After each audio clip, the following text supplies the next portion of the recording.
So how you been keeping? How's Portland this weekend? More rioting? More protesting, not really rioting. The first few, there was a bit of looting. The Apple store and stuff got looted. But we're still on full lockdown in the center of Portland. We haven't even got to phase one yet. We're still about a week away from phase one. Yeah, it's a shame, isn't it? You're going crazy with it all. You managed to keep sane. No, it's all right. I mean, I work from home anyway, so it's not been a huge difference for me. It's a little strange. I had my 60th birthday in lockdown. My daughter had her 18th birthday in lockdown. We're going to a high school graduation on Wednesday, which is like a drive-in affair. So it's a little strange, but it's, we do what we need to do. I think Asia's been used to it before with MERS and maybe SARS, not on the same scale as today, but they learnt the lessons of those viruses a lot better than the West and been able to put procedures in place which have helped them. In these sorts of times where it's really times of crisis, you look at leadership. You look at how countries are being led. Likewise, in the industry, you look at companies and how they've been treating their customers and their employees, and some of them have done really humane things, and other ones have kind of looked for more short-term profits and things. I hope that people are going to remember that afterwards. What leaders did a good job, what companies did a good job. I think these times are times that kind of bring out the best in us and bring out the worst in us, and you kind of get to see it all laid bare. You remember these things and how it works.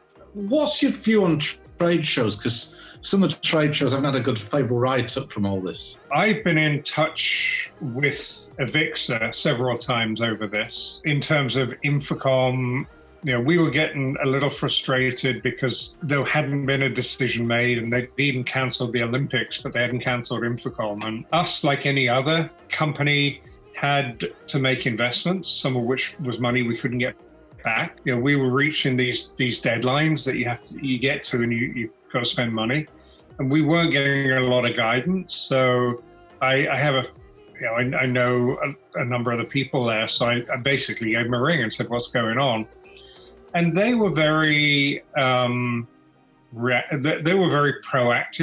They came on. I had talked to people from Dave downwards, and it was interesting because they gave me a window into the situation as it affected them, and it made a ton of sense. But I don't think they did a good job of communicating that outwards to people. And then you have the virtual trade shows. So I attended the AV Nation one early on, which I thought had some good content in it. Some of the other ones, I'm not sure that they're going to be that interesting to do. I mean, the events industry in total, concerts, trade shows, any of this sort of stuff is just decimated. So, that's really the part of the industry that's gone to pretty much zero. For us, what we did was, as a company, first of all, look to protect our employees all that we can. And we're fortunate as a company because we're in Canada. So the Canadian government's a lot more humane towards employees there. And we were able to keep on almost everyone in the company because they could work from home. And then the next thing was to phone around everyone and, the distributors, the reps, and say, look, I'm not even going to talk about business at the moment. The important thing is just, how are you doing? How are your families doing? How are your employees doing? In the last maybe 2-3 weeks now, we've seen the beginnings of the other side of this. We're beginning to see some business come back, particularly in the countries where they're largely through it. June already looks like being an excellent month for us. But really, it's helping people get through this, working through what the new normal looks like. And in the retail and hospitality industries, there's been some trends that were happening already that are being accelerated. So already retail was faced with the online experience, and people shopping on Amazon and other online sites. Likewise, the restaurants, companies like over here, Grubhub, Uber Eats, Postmates, have been doing really well out of all of this because they're doing delivery services. And again, that's something that people had begun to get used to, doing delivery rather than going to restaurants. So both of those trends have been accelerated by this. And as businesses go on and they come back after this, some of the thinking is around how do we get people back into public spaces? And I think a lot of this is to do with, again, a trend that we've seen begin, which is this concept of experiences and creating experiences in public spaces that you can't have in your homes. So making it an experience to go to a shop rather than to look online, making it an experience to go into a restaurant or into a bar or into a hotel, and making it more of a delightful experience than just a place. And there's a whole ton of ways that we can do this. And businesses have been like totally majoring on sight as everything they do. We really appeal to that one sense. That's the sense that architects look at, interior designers look at. It's all about sight. And bringing our ears in now is a really good way, because obviously sound, like sight, is wireless by physics. So, we don't have that problem of sound being a dangerous sense. So we can really work on the sound aspect of it, and also probably more thoughtfully on the sight aspect of it as well. And so our industry should be right in the forefront of creating these experiences, particularly at the moment. Has this, you feel, been a great period to accelerate ideas, R&D, future stimulus? Because we haven't had to scale back on any of our, for example, R&D, that's all going exactly as it was before. It has given us the opportunity to take a step back and look at it, because, as you say, we were right in the middle of basically launching a new business.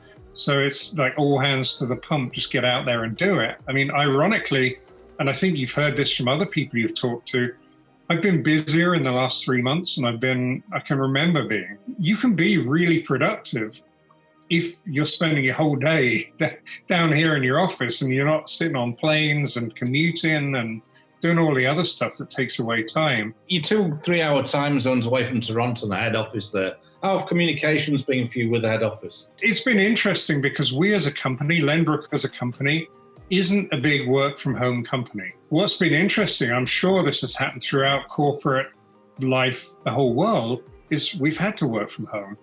So we've built infrastructure to allow us to do that.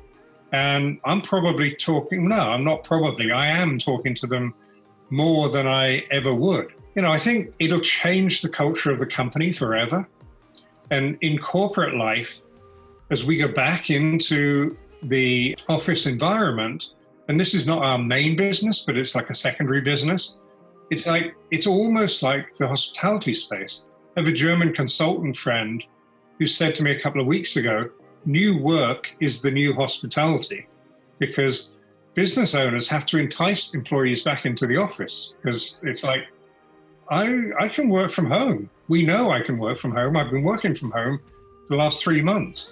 Why do I want to do a half-hour commute and go and work in an office? And so what I think we'll find in the corporate space is people really looking at the right balance between what you can do at home, what you can do in the office, what an office environment gives you that you can't do at home, how you collaborate in the office. And I think even in the office, how we socially distance in the office, what a huddle room looks like anymore. Is that just a one-person office? What conference rooms look like now? Every conference room probably has to have video conferencing capability, because the new reality is some of the employees will be at home or will be somewhere else. It's no longer, I get a job, I go to an office because that's what I do. It's like, no, you don't. We're not doing it now. Question why? It's all down to productivity now. Mm-hmm. Yeah, and what the right balance is. Yeah. And a lot of studies say the right balance is some of the time in the office, some of the time at home. And that may be the new normal, because if you can't have all of your employees in the office at the same time, how do you stagger it? And so there's some really interesting stuff going to happen in the office environment, which is secondary for us, but obviously in my history has been more important. And also within Lenbrook, we're a company just like any other. We're going to have to deal with that as well. It is a new chapter that we've entered into inadvertently, and we have to get through it. We as a human species do a good job of adapting, and we have that opportunity now. How do we adapt to the changes that have been forced to happen? What does the future look like?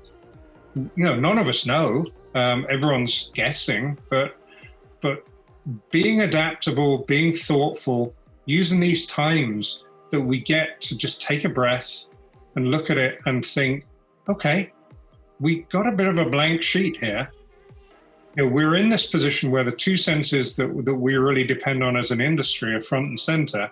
How do we take that opportunity and use it thoughtfully and become leaders?